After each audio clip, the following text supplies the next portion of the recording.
Você já ouviu falar do caso das indulgências?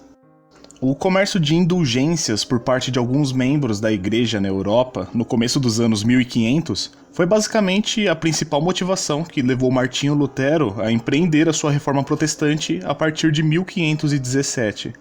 É claro que a questão da compra e venda de indulgências não era a única crítica de Lutero, mas a grande maioria de suas 95 teses girava justamente em torno disso. Só que é interessante a gente notar que, a princípio, Lutero não pretendia se rebelar contra a igreja, né? No começo ele tinha mais o objetivo de, conforme ele próprio dizia, restabelecer a autêntica doutrina católica. Afinal, Lutero era um monge católico. Porém, no fim, infelizmente, o próprio Lutero acabou por radicalizar demais o seu discurso, caiu em muitas heresias, insistiu obstinadamente em seus erros e foi muito bem excomungado pela igreja, que, pode-se dizer, ainda teve muita paciência com ele. Só que nesse vídeo aqui eu não vou focar na reforma protestante em si, pois esse é um tema que eu pretendo tratar num vídeo futuro. Já esse vídeo aqui é mais para explicar o que está na origem da reforma mesmo, o fato que está no cerne da indignação de Lutero contra a igreja, que é o caso das indulgências. Então eu vou acabar nem indo muito além disso, porque senão a história ia ficar muito longa, fechou? Então, nesse caso, nós temos que voltar para o ano de 1517 e no dia 31 de outubro deste fatídico ano, na pequena cidade de Wittenberg, do Sacro Império Romano Germânico, se reunia uma grande multidão para celebrar a festa de Todos os Santos, que acontece sempre em 1º de novembro. Wittenberg, nesse tempo, era uma cidade bem pequena, mas era muito atrativa para peregrinos católicos, pois na igreja do castelo de Wittenberg se encontrava relíquias de muito valor para a fé católica. E aqui eu tô falando desde corpos inteiros de santos, pregos utilizados na crucificação de Cristo, os chicotes da flagelação e até mesmo gotas de leite da Santíssima Mãe de Jesus. E claro, não poderia faltar as indulgências, que já já eu vou explicar o que significa. Só que em meio a tudo isso, o que chamava atenção mesmo é que no portão da igreja do castelo apareceu afixado um folheto em que se apresentavam 95 teses em latim escritas por um monge agostiniano bastante conhecido na cidade. O nome desse monge era Martinho Lutero e ele estava decidido a defender as suas teses contra qualquer um que viesse o desafiar. O conteúdo dessas 95 teses tratava justamente dessas indulgências que o bom povo tanto apreciava e tanto desejava conseguir, a ponto de muitos depositarem suas últimas moedinhas de ouro na caixinha de esmolas a fim de ganhar umas indulgências. Dessa forma, as teses de Lutero criticavam fortemente aquilo que ele via como uma espécie de comercialização da fé. E a indignação de Lutero se demonstra, pois todas as suas 95 proposições foram escritas com teor bastante ácido e eram recheadas de indignação e reprovação.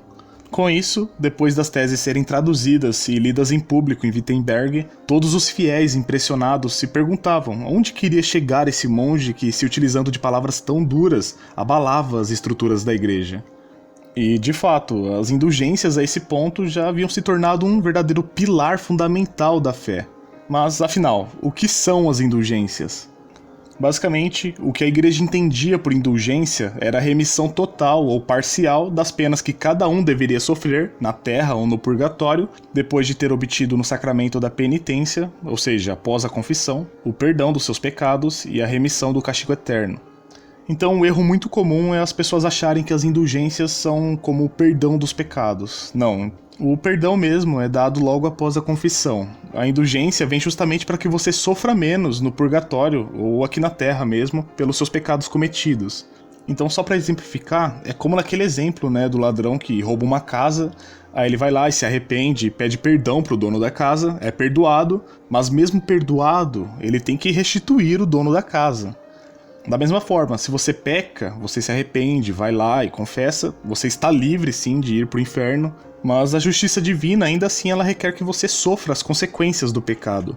Então seja ainda aqui na terra ou depois da morte no purgatório. E é aí que entra a indulgência. A indulgência te livra de ter que sofrer mais no purgatório ou aqui na terra para poder limpar a sua barra. Então, para isso, primeiro é necessário que, obviamente, você esteja totalmente arrependido de seus erros e comprometido a mudar. Então tem que se atentar aqui a esse ponto, né? Para que se receba uma indulgência, é cobrado arrependimento, impulso de mudança. E como complemento, daí vem também as boas obras, ou seja, orações, jejuns, peregrinações e, claro, esmolas também contam como uma boa obra. Então eu acho que já deu para pegar aqui, né, o que significa a ideia de indulgências.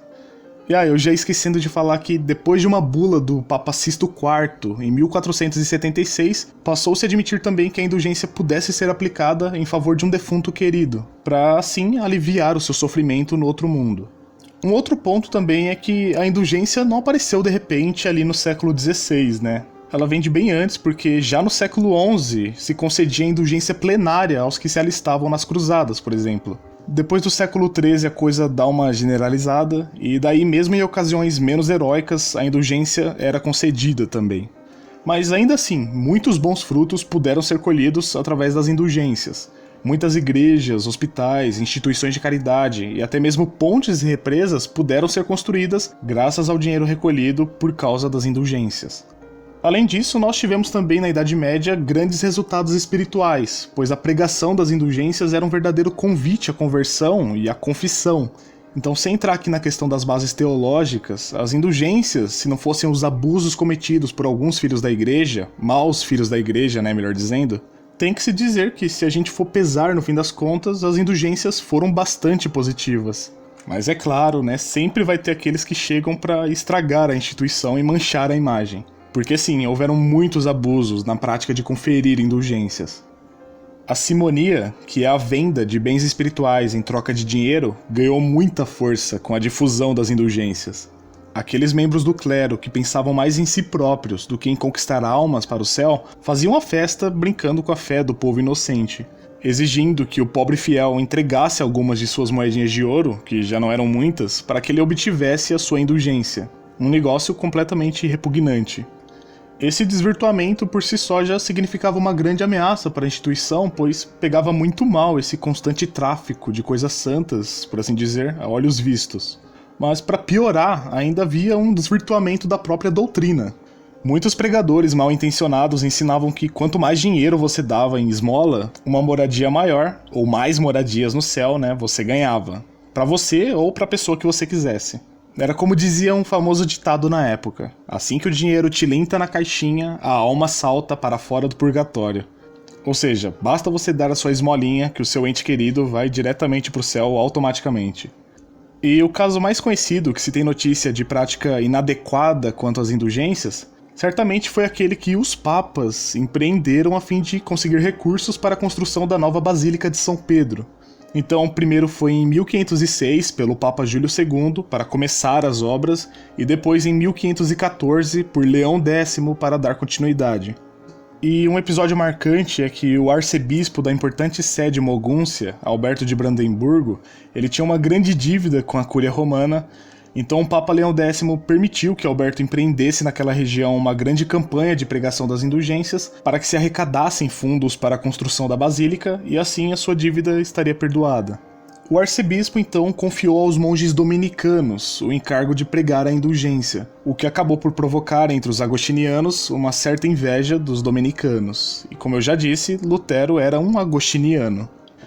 À frente dos pregadores dominicanos estava um certo Johann Tetzel, talvez você conheça esse nome.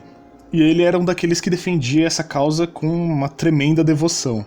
Ele faria o que fosse preciso para poder ajudar na construção da Basílica de São Pedro. E se a gente for ver, ele até que parecia ser um homem honrado e tudo, mas o modo como ele procedia na pregação da indulgência só serviu para deixar a impressão de que se tratava mesmo apenas de uma questão de dinheiro. Tetzel passava pelas ruas de Mogúncia propagando a importância de se obter a indulgência, mas foi muito infeliz, pois não deixava de enfatizar que havia um preço a se pagar.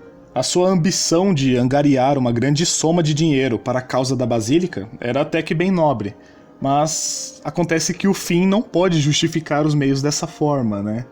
Então, ele até que se esforçava em deixar claro que a contribuição devia ser de acordo com a condição de cada fiel. Então, nesse caso, quem tinha pouco podia contribuir com pouco, e ele deixava isso claro. Mas nós estamos falando aqui de comercialização de bens espirituais. Então, mesmo que a intenção de Tetzel fosse das melhores, e isso atenuasse a sua culpa, a simonia ainda era um pecado gravíssimo. E, bom, pelo que se sabe, Tetzel não foi pregar até Wittenberg, a cidade de Lutero, Mas todo mundo sabia que as 95 teses de Lutero tinham como alvo principal Johann Tetzel. E assim, se a gente vê objetivamente o lado do conteúdo das 95 teses de Lutero, por mais incrível que possa parecer, não era de todo ruim. Tanto que o Papa reconheceu 54 teses como válidas e só pediu que Lutero se retratasse de 41. Nós podemos dizer que Lutero acertou em criticar o aspecto mercantil das indulgências e em tentar reafirmar a autêntica doutrina católica, mas acabou por cometer o grande erro de rejeitar o poder pontifício de perdoar as penas, e também ele compôs uma teoria da graça, na qual os méritos do homem eram praticamente inúteis. E é nisso que ele se afasta da ortodoxia a qual ele tanto afirmava defender. Daí pra frente, com o sucesso de suas teses por toda a Alemanha, seria só ladeira abaixo mesmo para o monge agostiniano. Por mais que por alguns anos Lutero ainda se considerasse inteiramente católico, ele não recuou nenhum milímetro sequer nas suas convicções protestantes. Muito pelo contrário, foi se afastando cada vez mais da doutrina católica, passou a negar de vez cada vez mais a autoridade do Papa e da Igreja como um todo, ganhou muito apoio dos opositores da Igreja, que viam em Lutero uma forma de diminuir o poder de influência dela sobre a sociedade, e por fim, com a Reforma Protestante, a cristandade europeia se fragmentou de tal forma que após isso nós não tivemos mais uma cristandade de fato. Pode-se dizer que este foi o maior baque sofrido pelo cristianismo em toda a sua história.